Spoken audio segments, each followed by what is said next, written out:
Sara grew up in a small and quiet house. The house smelled like old wood and paint. Her room walls were covered in drawings she made since she was 5 years old.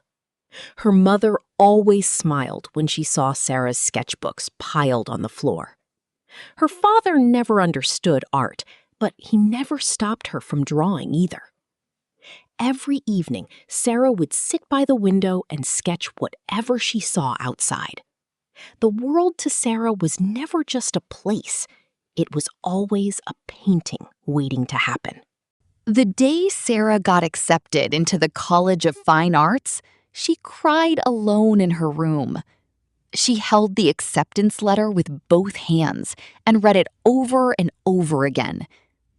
Her mother made her favorite meal that night to celebrate the big news. Her younger sister drew a small card that said, "My sister, the famous artist." Sara packed her sketchbooks carefully, wrapping each one like it was made of gold. She kissed her family goodbye and stepped into a future she had always dreamed of. The college was bigger than anything Sara had ever seen in her small town. High ceilings, wide hallways, and the smell of oil paint were everywhere she walked. Students carried large canvases and spoke about art in ways Sara had never heard.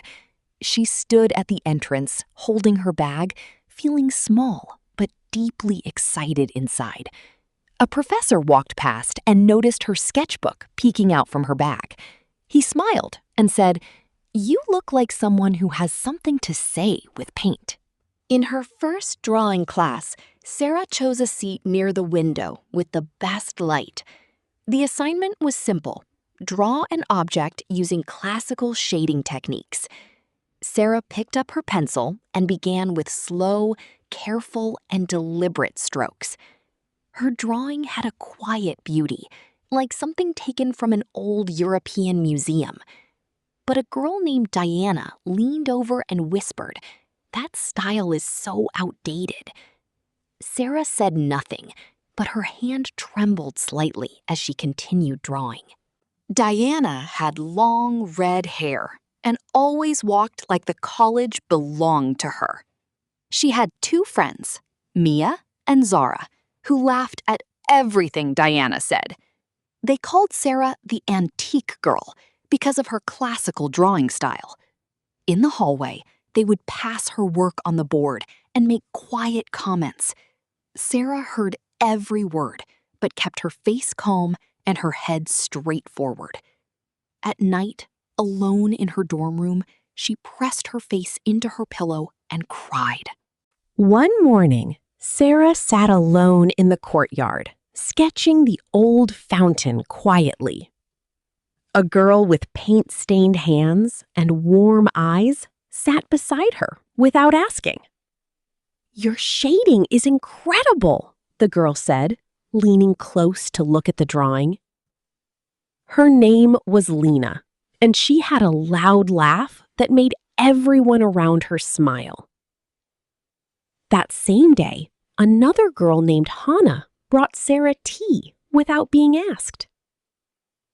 By the end of the week, Sara had 2 friends, and the world felt a little lighter. Lena was bold and painted with thick, colorful strokes full of energy and life. Hannah was quiet and worked with watercolors that looked like soft morning fog. Together, the 3 of them spent evenings in the studio long after class ended. They talked about art, about life, about the things that hurt and the things that healed. Sara showed them her old sketchbooks, and they sat in silence, turning every page. Lena looked up and said, "Sara, this is not outdated. This is extraordinary." The college announced its annual art competition with a prize and a wall exhibition. Every student could submit one piece to be judged by 3 visiting professors. Diana immediately told everyone around her that she would win without question. Sara heard the news and felt something stir deep and quiet inside her chest. She opened a fresh sketchbook that night and sat for a long time without drawing. Then slowly, carefully, she picked up her pencil and began something new. Sara worked on her competition piece every evening for 3 weeks straight. She chose to paint an old woman's hands holding a cracked ceramic teacup. The painting was done in classical style, with rich, dark tones and soft, warm light. Every line was deliberate, every shadow placed with patience and deep intention. But one morning, she arrived at the studio and found her canvas knocked to the floor. 3 long scratches ran across the center of the painting, like a wound. Sara stood in front of the damaged painting and did not move for a long time. Lena arrived and covered her mouth with her hand when she saw what happened. Hannah quietly pulled a chair close and sat beside Sara without saying a word. "I know who did this," Lena said, her voice low and tight with controlled anger.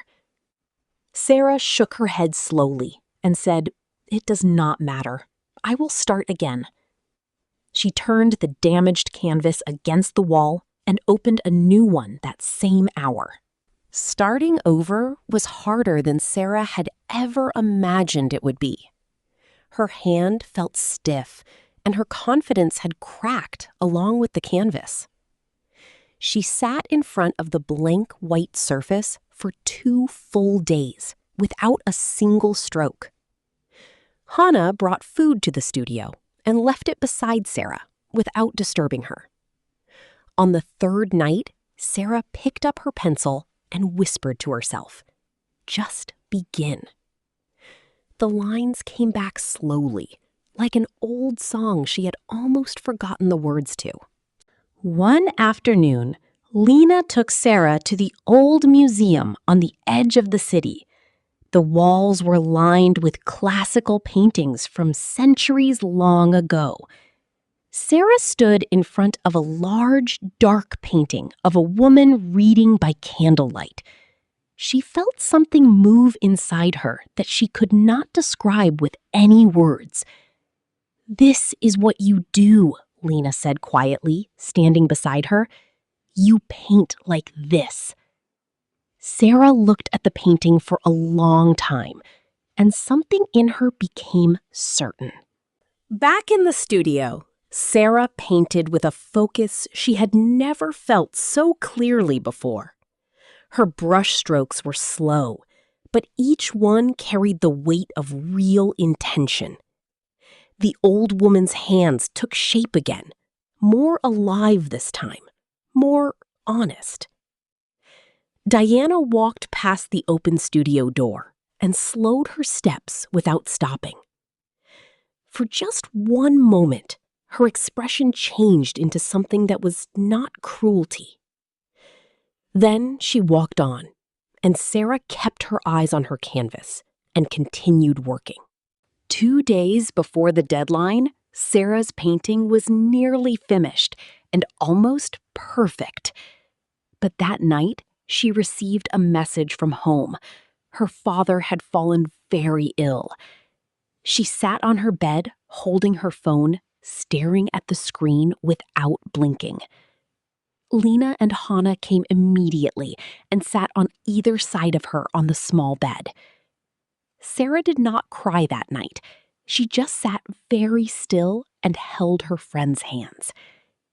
In the morning, she called her mother, and her mother said, "Finish your painting, Sara." Sara returned to the studio before sunrise and worked until the last moment came. Her hands moved with something beyond technique. They moved with real love. She thought of her father, of her mother's voice, of her sister's little drawing card. Every shadow she painted felt like something true, pulled from deep inside herself. When she finally put down her brush, the studio was filled with early morning light. She stepped back and looked at her work, and for the first time, she felt no doubt. Submission day arrived, and students filled the gallery hall with their finished pieces. Diana's painting was large and technically impressive, with bold, modern colors.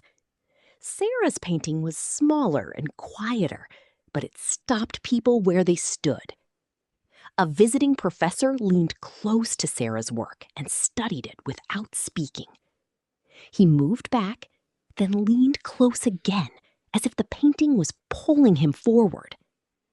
Sara stood nearby, holding Lena's hand tightly, not breathing, not moving at all. The results were announced at a small evening ceremony in the main gallery hall. Third place was called, then second. Neither name belonged to Sara or Diana. The room became very quiet as the head professor stepped forward to the podium.